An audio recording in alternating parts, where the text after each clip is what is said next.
आठवा ते दृश्य जिथे तुम्ही तुमच्या आवडत्या फॅमिली मेंबर्स बरोबर मित्रमैत्रिणींबरोबर गेलेले होते आणि खूप आनंद झाला होता.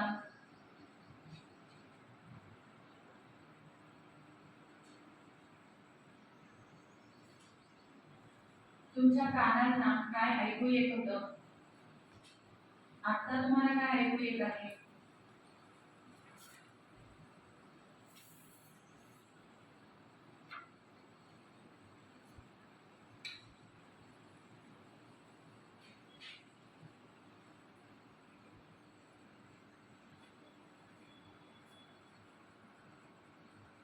ते आनंददायी क्षण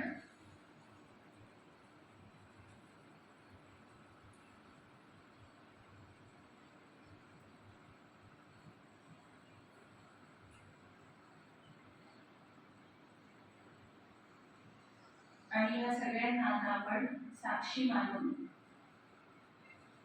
आपल्या मनातले भय, दुःख, चिंता सगळ्यांना आपण बाय म्हणणार आहोत.